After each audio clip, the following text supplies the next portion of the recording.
mdpl. Di bawah kaki Gunung Salak, situs ini menempati area yang cukup luas, sekitar 4 hektar, dan merupakan punden berundak dengan komponen yang lengkap.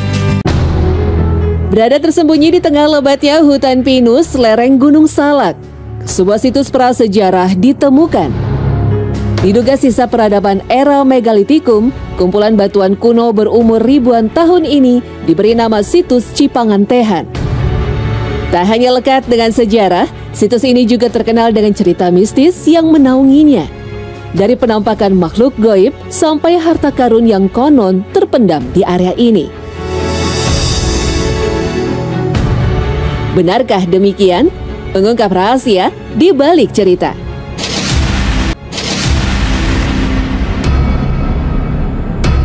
Di hutan Kampung Tapos, Tenjolaya, Bogor inilah aneka batu berwarna hitam tersebar dengan berbagai bentuk.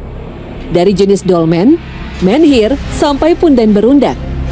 Ditemukan pada tahun 2011, situs ini telah lekat dengan kesan misterius.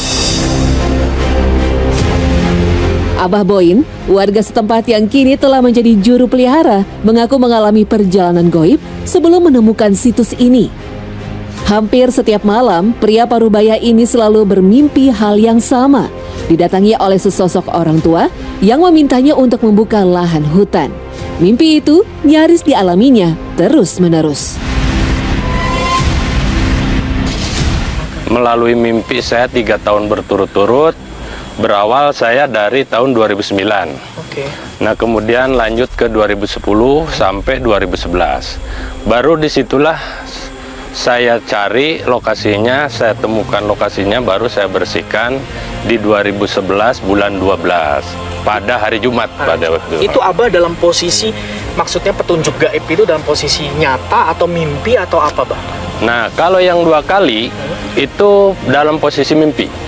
Nah, yang ketiga kalinya itu datanglah seorang sosok kakek-kakek berjenggot panjang ya, dengan baju jubah warna putih. Nah, itu beliau mengaku namanya Eyang Ajar Sakti.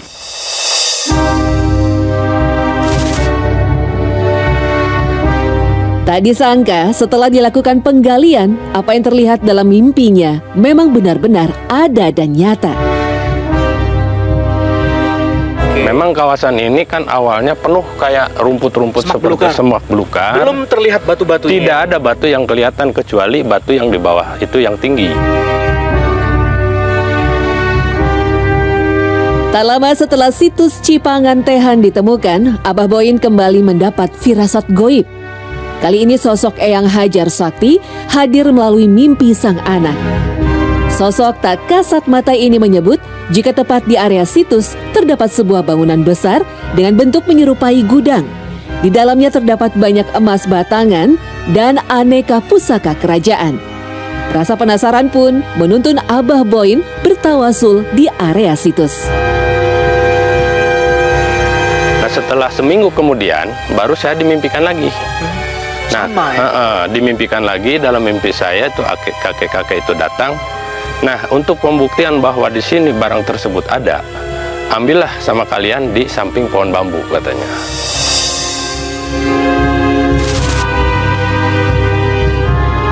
Sungguh di luar dugaan, Abah Boin menemukan 2 benda mirip dengan batangan emas murni tepat di tempat yang disebut sosok goib tersebut. Ditunjukkan posisi titiknya waktu itu di mana? Nah, di pohon bambu ini nih. Di pohon bambu ini, ini wujud bangunannya. Terus apa yang Abah temukan pada waktu itu? Nah, yang saya temukan itu ada 2 batang ya, berbentuk kuning gitu. Nah, ini kebetulan barangnya saya bawa juga ini. Ya. Nah, adapun ini barangnya asli ataupun tidak, emas ataupun bukan, harta karun ataupun bukan, itu Allahu alam. Oh gitu, jadi. Nah, ini hanya sebatas pembuktian bahwa di dalam ini ada. Ada gitu. Dan waktu itu Abah mimpi membuktikan ternyata nyata ya. Nyata ya. Tepat di bawah bukit yang dipercaya sebagai gudang goib, terdapat sebuah dolmen besar berbentuk meja batu dan dikelilingi ratusan menhir.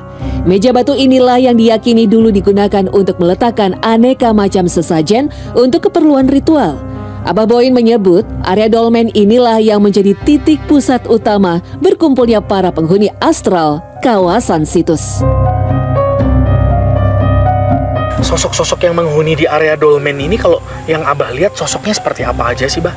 Nah, kebetulan yang di areal ini yang sering istilahnya menampakkan wujud itu ada putri, ada kesatria, ada orang tua. Ya mungkin pada waktu itu beliau lagi mengadakan acara ritual seperti itu. Perwujudan mereka dalam baju-baju kerajaan atau seperti apa gambarannya itu, Pak? Nah, beliau itu perwujudan dengan berpakaian seperti pakaian kerajaan. Ada yang bermahkota, kemudian kemben yang warna kuning dan lain sebagainya. Tersebar di area ini ya? Nah, penuh di sini nih, sini kita sampai ke atasnya nih.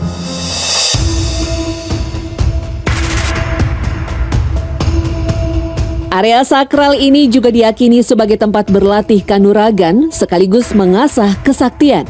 Dari sinilah kemudian situs prasejarah ini diberi nama Cipangantehan, yang artinya tempat berlatih. Nah, di sini pengantehan ini berawal dari kata pelatihan. Artinya ya? Iya, pelatihan ini di sini para penggawa, petinggi-petinggi kerajaan atau calon-calon kesatria dilatih dan dididik di sini oleh guru besar yang namanya Eyang Ajar Sakti. Begitu kentalnya aura mistis di situs Cipangantehan, banyak orang yang rela datang jauh-jauh ke tempat terpencil ini. Kebanyakan peziarah bertawasul untuk tujuan meminta kesuksesan pekerjaan dan kenaikan pangkat. Kalau tempat ini sendiri, menurut Abah juga nilai mistisnya juga kuat nggak sih sampai sekarang, Bah?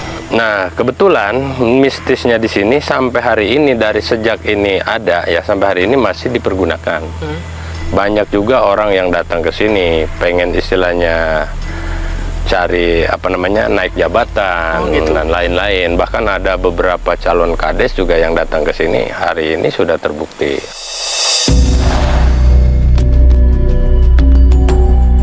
Tak jauh dari area situs, Abah Boyin mengajak tim melanjutkan penelusuran menuju mata air kahuripan yang diberi nama Curug Cipetei. Warga menganggap mata air ini suci dan keramat karena dianggap menjadi tempat pensucian para penghuni goib. Seketika tubuh kami terasa dingin dan segar melihat gemericik derasnya air pegunungan yang terkepung hijaunya hutan pinus. Rupanya ada sejarah unik di balik pemberian nama Curug Cipetei. Dulu ada orang yang hobi makan pete dengan bakar ikan peda.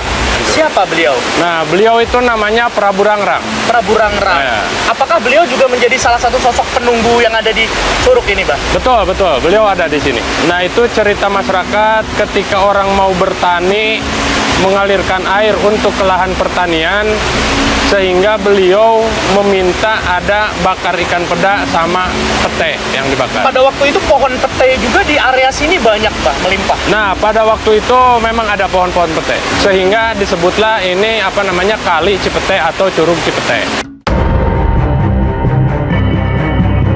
Konon, air dari curug ini juga punya khasiat tersendiri. Bahkan Nanang menyebut dia pernah melihat pasien dengan gangguan jiwa yang berhasil sembuh di tempat ini. Waktu itu ada pengunjung ke sini, dia dibawa keluarganya ke sini, katanya sih hampir mengalami gangguan sakit jiwa.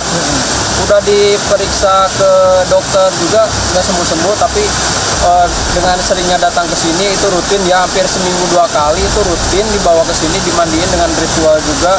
Alhamdulillah bisa sembuh kembali. Abah Boyin pun mengamini hal tersebut. Bahkan mereka yang kecanduan narkoba sering diterapi menggunakan air dari Curug Cipetei. Ada beberapa pengunjung yang tanpa disengaja beliau sudah kecanduan narkoba, kemudian kena guna-guna pelet atau sihir. Nah, dimandikan di air yang satu itu. Yang pancuran sebelah sana. Yang keluar dari batu, mirip air pancuran. Nah, sehingga di situ banyak cerita warga, air tersebut bisa dipakai untuk pengobatan. Mungkin saja memang ada harta terpendam di kawasan ini. Tetapi mungkin juga tidak. Terlepas dari segala mitosnya, segala sesuatu yang terjadi di situs Cipangantehan dan Curug Cipetei tentu tak lepas dari kuasa Tuhan, penguasa alam.